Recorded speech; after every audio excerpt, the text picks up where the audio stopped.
제가 먼저 기도하겠습니다. 하나님 감사합니다. 준비된 말씀 위에 성령의 은혜와 두루마기 입혀주시오며 오직 주의 말씀만을 대언하게 하시고 듣는 모든 성도님들의 마음이 귀한 마음으로 될 수 있도록 은혜 베풀어 주옵소서.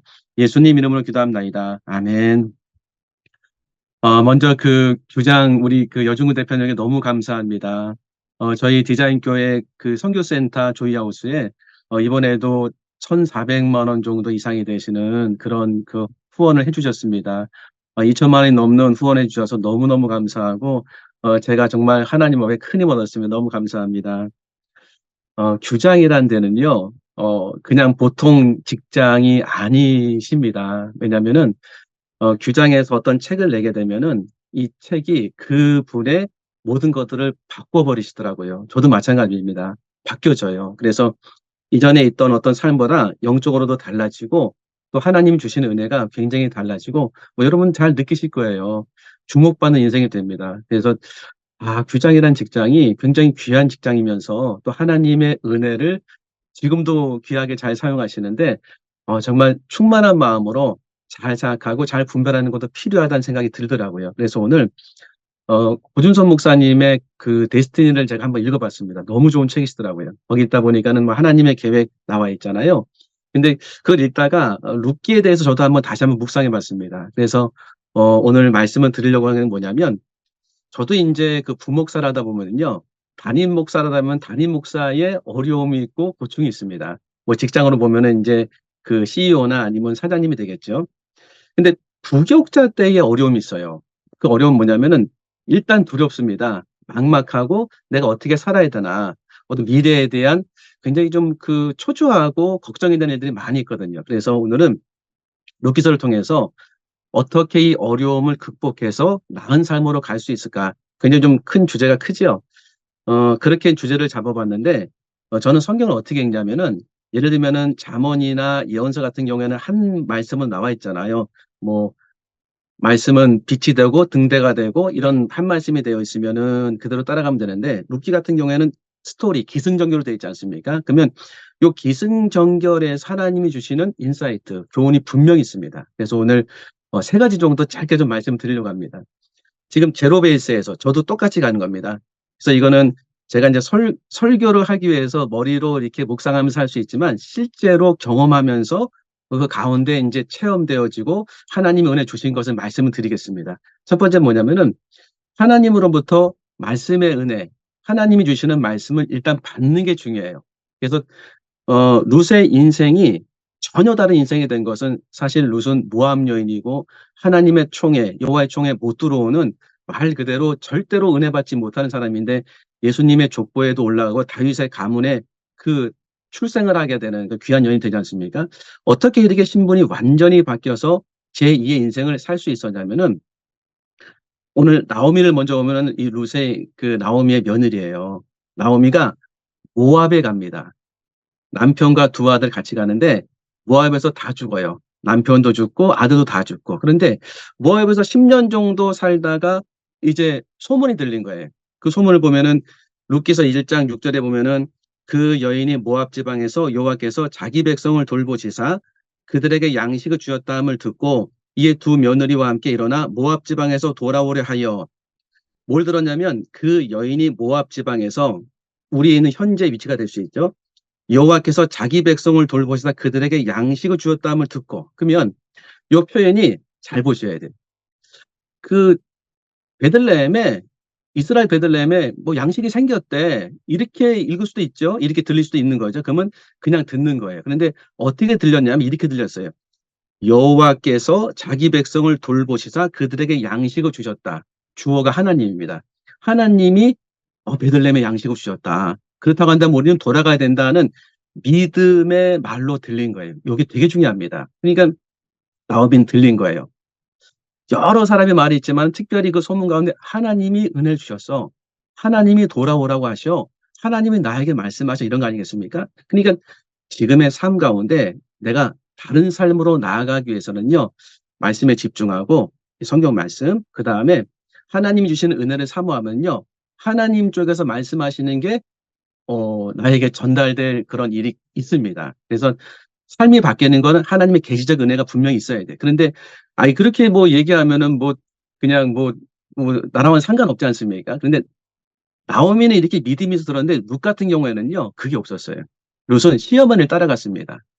룻은 시어머니가 믿는 하나님을 본인이 믿고 따라간 거거든요. 그러면 시어머니를 통해서 하나님이 주시는 감동을 받은 겁니다. 그래서 우리가 룻 같은 위치에 서 있을 때는 뭘 잘 아셔야 되냐면은 믿는 사람을 통해서 하나님 말씀할 수 있고 성경을 통해 말씀할 수 있고 그리고 예배를 통해 말씀할 수 있고 다 말씀할 수 있으십니다. 여기에 내 마음을 좀 듣고자 하는 마음이 되게 필요하더라고요. 아마 출판계에 계시기 때문에 더 다른 분에 비해서는 그 듣는 그런 마음이 많이 있으실 거예요. 저 같은 경우 어떻게 하냐면 관찰을 이렇게 열심히 하려고 해요. 그래서 성경을 읽는 것도 관찰이거든요. 읽다가 하나님이 나에게 뭔가를 이렇게 말씀하시는 그런 은혜를 주실 때가 있습니다. 뭐 다른 말로 하면 감동도 되고 깨달음도 되잖아요. 그럼 체크를 해요. 희미하더라도. 이렇게 해 가지고 거기를 좀 이렇게 그 묵상하다 보면은 하나님께서 뭔가를 나에게 말씀하시는 애가 있고 설령 이렇지 않다 하더라도 길을 가다가도 관찰을 잘하면은 뭐 볼 게 많이 있지 않습니까? 하나님은 말씀으로도 말씀하시지만 여러 가지로 말씀하십니다. 뭐 믿음의 사람을 통해서 환경을 통해서 때로는 그 자연 만물을 통해서 되게 말씀하시는 경우도 많이 있어요. 그래서 저 같은 경우에는 "하늘은 하나님의 영광을 선포하고 궁창 그의 손으로 하신 나타낸도다." 그 말씀을 이렇게 기억하고 있었거든요. 근데 하늘을 딱 보니까 노을이 확 지는 거예요. 이 하나님께서 영광을 선포하신다 그렇게 느껴지는 거예요, 들려지고. 그러니까 관찰 잘하기. 내가 지금 인생을 좀 바꾸고 보다 나은 쪽으로 가려면 하나님께 관심과 집중을 두고 관찰을 잘해 보셔야 돼요. 듣고자 하는 마음. 그러면 요 듣고자 하는 마음을 갖고 지속적으로 가다 보면요. 하나님 은혜 주십니다. 왜냐하면 데스티니의 그 책에 아주 감동이 돼가 됐던 게 뭐냐면 룻의 인생이 아무리 그가 생각하는 것 같고 생각을 한다 할지라도 하나님이 계획하신 그 계획을 뛰어넘을 수 없었거든요.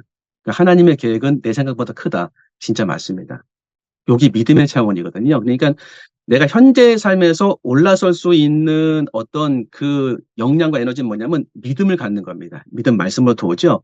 그래서 이렇게 관찰을 잘하다 보면 하나님 말씀으로 이렇게 은혜를 받을 수가 있고 또 예배 가운데도 하나님 은혜 주실 수가 있고 또 때로는 여러 사람을 통해서 희미하지만 뭔가가 올 수 있어요. 그게 내 삶을 바꾸는 원동력이 됩니다. 마치 룻이 어머니 그 나오미를 보면서 '아 내가 어머니 따라가야 되겠다. 거기에 뭔가 있다.' 이런 것처럼. 두 번째는요. 나만의 베들레헴을 찾는 겁니다. 데스티니 책에도 너무 잘 썼더라고요. 모압에서는 다 죽었거든요. 베들레헴에서 하나님의 역사가 일어났습니다. 맞습니다. 저도 이거 삶을 살다 보니까는 현재 삶에서 하나님이 저를 이끌어 주시는 은혜가 분명히 있어요. 제가 못 알아차리는 거죠. 그때는 성경을 읽고 예배드리면서 마음을 확 열고 들으려는 준비를 하자. 좀 관찰을 잘하면서 들으려고 해 보자면 이 뭔가 은혜가 있습니다. 그러면서 뭔가 있냐면 내가 하고 싶은 일이 좀 있긴 해요. 근데 그게 두렵고 불안하고 용기가 필요하고 헌신도 필요하고 순종도 필요한데 거기서 그친 것이 아니라 그것만 있으면 안 하게 되거든요.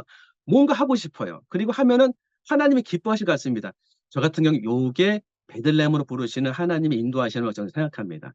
왜냐하면 나오미나 룻은 베들레헴으로 가는 게 굉장히 용기와 헌신과 결단이 필요했습니다.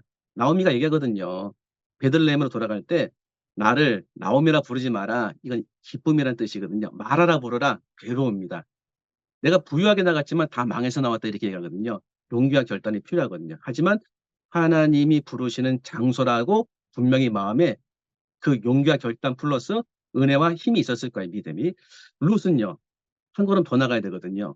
룻 같은 경우에는 모압인은 여호와의 정오에 영원히 못 들어온다는 말씀을 이스라엘 백성은 다 알고 있습니다. 어머니가 한 번 얘기하지 않았겠습니까? "며느라이야 너는 사실 하나님의 은혜에 못 들어온 아이다." 그럼에도 불구하고 베들레헴에 갔다는 것은 결단, 용기, 순종, 헌신. 마치 아브라함이 자기 고향 떠나는 것처럼. 그럼 지금의 삶에서 가만히 있으면요. 이런 거 많이 들어보셨죠? 가만히 있으면 그냥 가만히 있게 됩니다, 인생이. 그런데 뭔가 움직이면 그렇다고 막 그냥 이것저것 다 하라는 말씀 아니에요. 뭔가 지금 하나님이 나에게 주시지만 그것이 헌신해야 되고 용기가 필요하고 결단도 필요하고 순종도 필요한데 하고 싶지 않은데 근데 좀 하면은 은혜가 될 것 같아요. 뭔가 될 것 같아요. 요게 저 같은 경우에는 베들레헴이더라고요. 그 베들레헴의 저를 제가 인제 목회를 하면서 근래에 찾았던 베들레헴은 첫 번째는 유튜브. 하고는 싶은데 이게 용기, 결단, 헌신 다 필요하더라고요. 하다가 또 안 됐어요. 그 영상도 많이 지우고 채널도 한 2-3개 했다가 다 인제 없앴습니다. 그런데 하면은 좀 괜찮은 거예요, 재미있고. 그리고 하나님이 은혜를 주실 것 같아요. 그래서 계속 해 보니까 되더라고요. 요 근래 들어서는 그 읊조리기 방을 많이 만들었습니다. 그래서 만들어서 더 할까 말까 고민하고 이걸 하면은 좀 힘들고 좀 더 하면 어렵고 이거 결단해야 되고 헌신해야 되는데 좀 하다 보니까 의미도 있고 재미도 나름대로 있었어요. 그래서 계속해 봤습니다.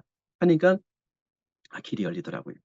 그래서 내가 지금 할 수 있는 건 뭐냐면 첫 번째는 집중해서 하나님으로부터 오는 것을 들으려는 준비, 관찰. 두 번째는 내가 할 수 있는 거. 왜냐하면 하나님의 영역이기 때문에 충성입니다. 이거 충성 얘기하면 또 마음이 또 어려워지잖아요. 근데 지금 내가 이끌려가는 쪽에서 한번 이렇게 나가서 움직여 보고 일단은 해 보고 나서 후회하는 게 훨씬 낫더라고요. 해 보고 여기서부터는 충성이 좀 필요합니다. 열심이죠. 계속 해 보는 겁니다. 그래서 여기서 뭐 개인차가 있을 수 있지만은 하나님 계속 이끌어 주세요. 그리고 이런 공동체가 됐죠, 직장 안에서. 물론 직장에서 경쟁도 있지만 서로를 끌어주는 게 필요하지 않습니까? 그러니까 서로를 이렇게 올려줄 때 하나님이 그를 또 은혜를 주시더라고요. 마지막 세 번째는요. 보아스 만나는 겁니다. 근데 보아스는 룻기 2 장에 보면은 이렇게 나와 있습니다. 룻기 2장 3 절에 보니까 룻이 가서 베는 자를 따라 밭에서 이삭을 줍는데 우연히 엘리멜렉의 친족 보아스에게 속한 밭에 이르러. 이거 옛날에 저도 수년 전에 설교했거든요. 우연히 가서 이삭을 주는데 우연히 이 보아스의 땅이었어요. 그런데 마침 보아스가 베들레헴으로부터 와서 베는 자에게 이르되 여호와께서 너희와 함께 하시기를 원하노라 하니 그들이 대답하되 여호와께서 당신에게 복 주기를 원하나이다. 아멘이지요. 여기 마침. 그러니까 가서 주웠는데 우연히 보아스의 밭. 마침 보아스가 왔습니다. 두 개 합치면 마침과 우연. 마침과 우연히 마침. 이거는 하나님의 영역입니다. 그러니까 보아스를 만나는 것은 하나님의 주권적 영역. 마치 주사위를 던져 가지고 계속 뭐 3 이나 4 나오게 할 수 없는 것처럼 노력으로 되는 게 아니거든요. 하나님이 주권적 역사하심에 주는 선물 같은 거거든요. 그러니까 베들레헴에 가면 보아스를 만날 수 있다는 것은 소망을 하고 우리가 믿음을 갖되 보아스에 집중하면 안 됩니다.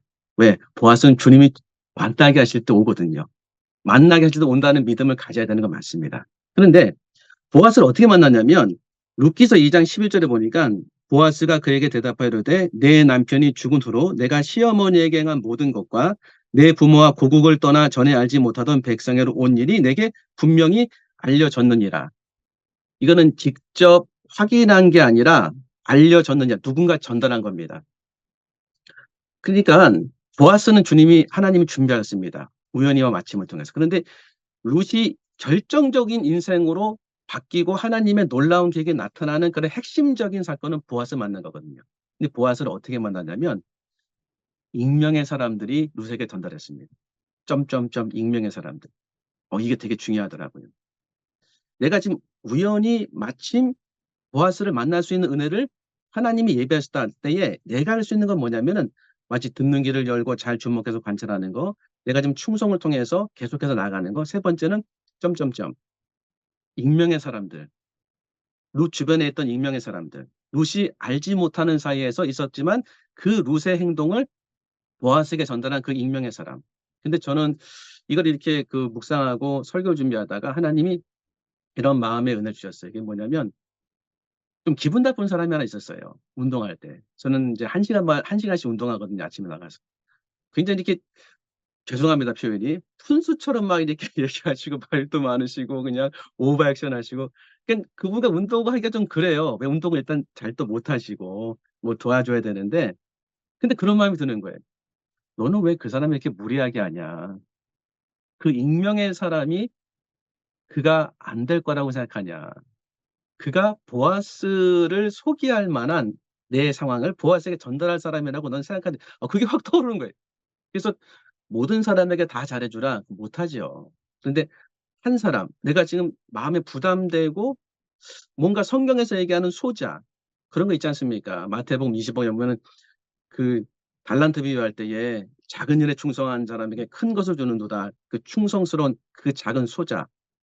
그런데 성경에는요, 하나님께서 꼭 돌보라는 그런 사람이 있었습니다. 그게 뭐냐면 지금 좀 전에 제가 말씀드린 소자입니다.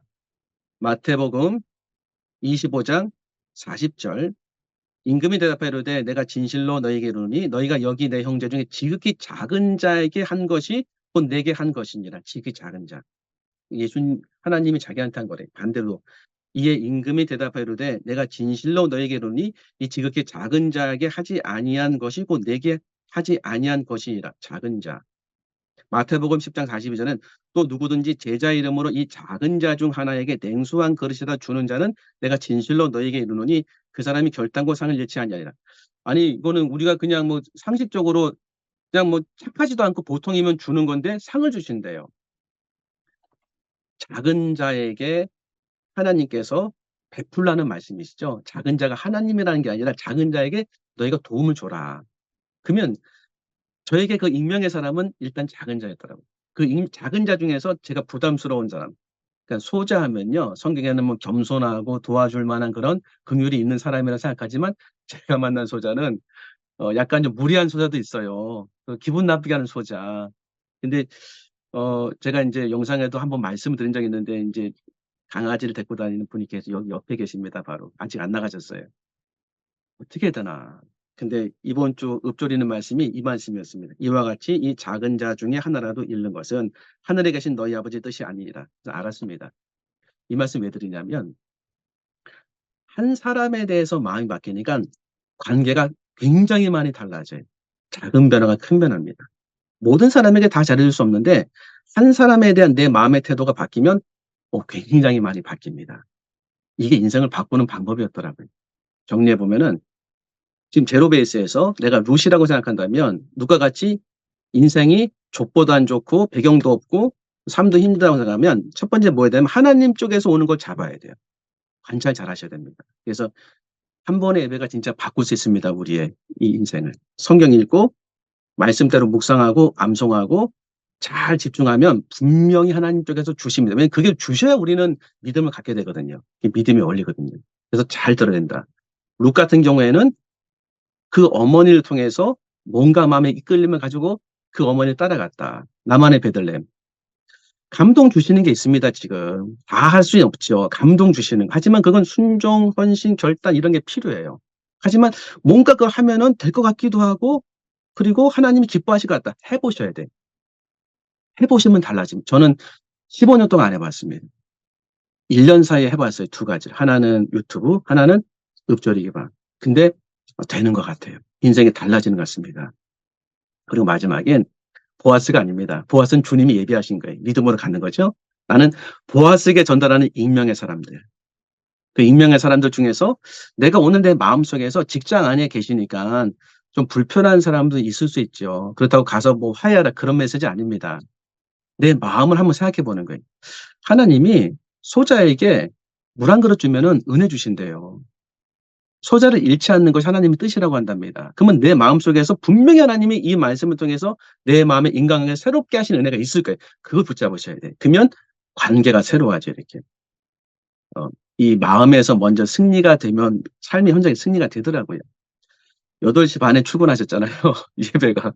모르겠습니다. 저는 되게 빨리 오신 것 같아요. 왜냐하면 제가 부교육자 때는 9시 물론 새벽 기도가 있으니까 굉장히 성실하시고 훌륭하신 직장생활 하시는 것 같습니다.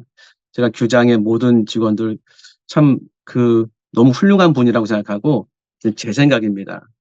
좋은 직장에 계신다고 생각합니다.